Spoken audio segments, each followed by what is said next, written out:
How's it going, YouTube? My name is Ari and welcome to Blue Lion Finance, a channel dedicated to investing in my very own personal journey to amassing $100,000 within my Vanguard brokerage account. Now, since my last video, not a whole lot in terms of market conditions have actually changed. We're still dealing with the saga between Russia and Ukraine, with Russia having amassed troops on the Ukrainian border a couple of days ago. Yesterday afternoon, they scaled back on that troop mobilization, which is where we got the market momentum yesterday afternoon.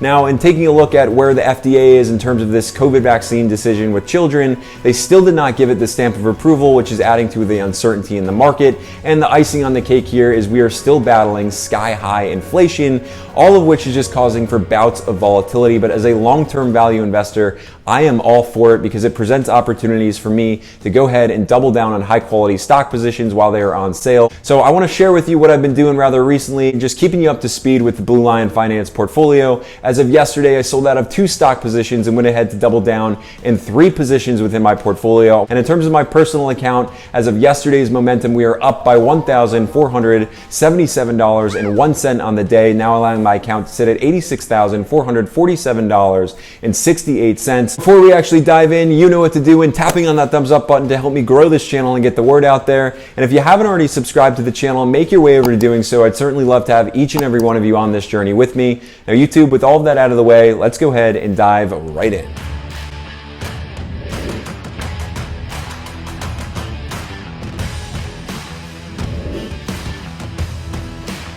So just before we get going here and talking about the positions I've sold out of and then the positions I've doubled down on in the last couple of days, I just want to talk to you about why I'm doing what I'm doing, because as a buy and hold investor, you're probably thinking, what in the heck is this guy now doing, selling out of his positions?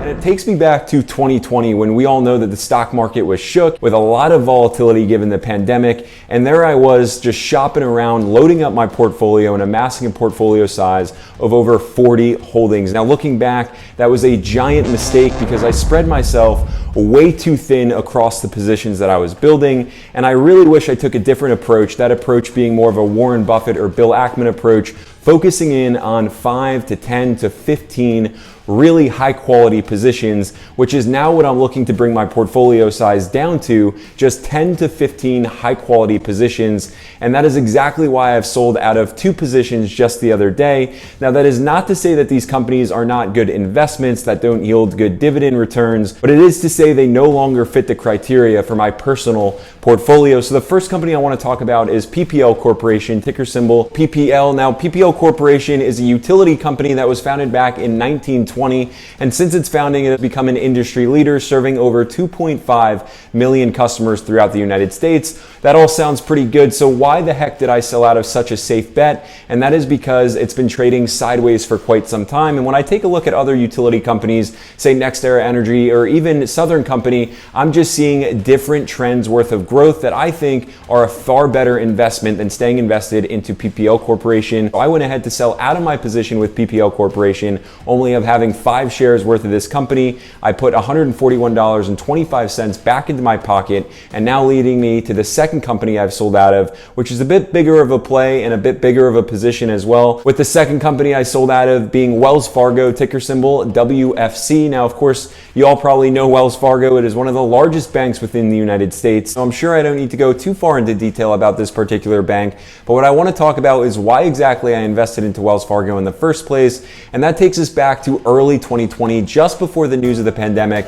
because Wells Fargo was already getting rocked by the news of an account scandal, and of course their stock share price began to depreciate, and then we were hit with the pandemic and Wells Fargo stock took an absolute beating, which is exactly where I came in to scoop up shares worth of Wells Fargo, 37 in total, because I knew full well that this stock was actually going to recover. It is a bank that is just too big to fail in my opinion, and this is now exactly what has happened with Wells Fargo stock essentially having rebounded. I'm walking away with about $1,000 worth of profit, getting to invest that profit elsewhere. And I don't want to stay invested into Wells Fargo because I'm not too keen on holding my money with a company that is often under fire or at least getting into trouble. And I'd much rather actually invest my money into a company like a JP Morgan Chase, which as you can see has much better better upward trajectory, or even a Bank of America, very similar upward trajectory, versus just staying invested with Wells Fargo, because as you can see, that stock share price trajectory is going to be trading sideways, in my opinion, for quite some time to come until all of those implications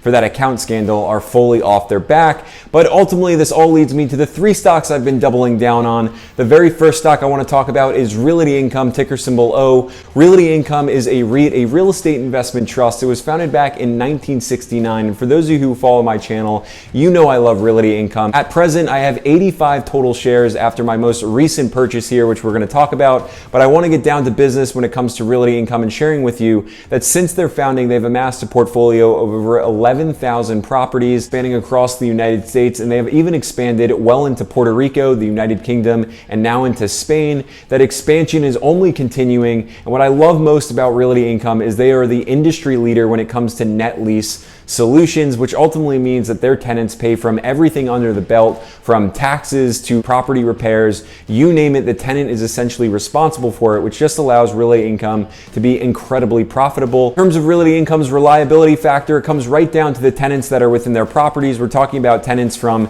7-Eleven, Walgreens, Walmart, Home Depot, Kroger, all of which are just companies that are not going to be going anywhere anytime soon. Now, amidst all the recent market volatility, Realty Income was no exception here, and it fell below $70 a share, which is exactly where I came in to scoop up 10 shares worth of Realty Income for an average stock share price of $67.55 a share. Now, ultimately, looking ahead is what matters most, and analysts only foresee continued growth with Realty Income, coming in at a median stock share price of $79 per share and a high stock share price coming in at $87 per share. Now, what is more is Realty Income's dividend. It's incredibly reliable as a dividend aristocrat with 26 consecutive years worth of dividend payments and increases along the way. But get this, its dividend is sitting at 4.38%, certainly making Realty Income a REIT that I'm only ever going to continue to double down on. Moving right along to the second stock that I picked up more shares of in the past couple of days here is the only healthcare giant that literally has a AAA credit rating. That is Johnson & Johnson, ticker symbol J&J. Now, Johnson & Johnson, being founded back in 1886,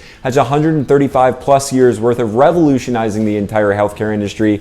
I do not think you can get your hands on a better dividend king than Johnson & Johnson. And in recent news, of course, you all know that Johnson & Johnson is looking to cut out that consumer goods segment of theirs and push it out into its own business, therefore keeping the medical device segment as well as the pharmaceutical segment underneath the Johnson & Johnson name, which I think is a fantastic way to just continue to focus on what they do best, pharmaceuticals and medical devices, which ultimately drive most of their revenue to them. So all in all, I'm only seeing continued growth when it comes to Johnson & Johnson. Given all the recent volatility in the market, Johnson & Johnson stock certainly took a hit, falling below $170 per share. And while not the biggest decline in the world, certainly presenting the case to buy Johnson & Johnson more at a fair price, which is where I came in to buy 2 more shares worth of Johnson & Johnson for an average buy-in price at $167.20 a share, bringing my share count up to 28 total shares worth of Johnson & Johnson in my portfolio.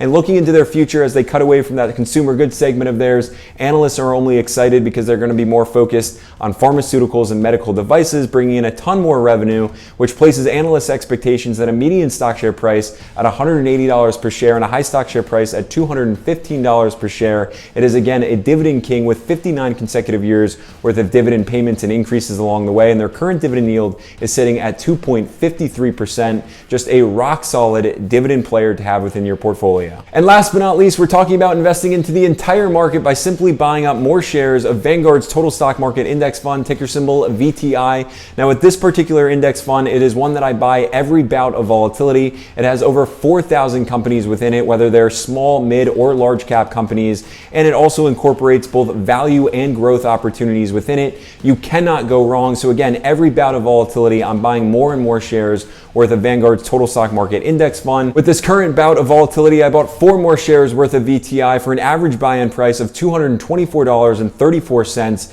bringing my share count up to 35 total shares worth of VTI, and I'm only going to continue to double down on VTI, again, every single bout of volatility we get, because it is just a fail-safe strategy and an index fund that you cannot go wrong with. Now, YouTube, that is it in terms of all of my investment moves that I've made within the past couple of days, selling out of my position with PPL Corporation as well as Wells Fargo, and then doubling down on my position with Realty Income, Johnson & Johnson, and the entire market with Vanguard's Total Stock Market Index Fund. If you personally have liked what you heard, you learned something new, drop those comments below and let me know. I'd certainly also love to understand if you've been buying or selling any positions rather recently, just amidst all of the volatility. Do keep in mind I'm not a financial advisor, so always do your own due diligence following my videos. And before we close out for the day, tap on that thumbs up button and help me grow this channel. And if you haven't personally already subscribed, make your way over to doing so. I'd certainly love for all of you to be on this journey with me. And until the next video, YouTube, I will see you all there.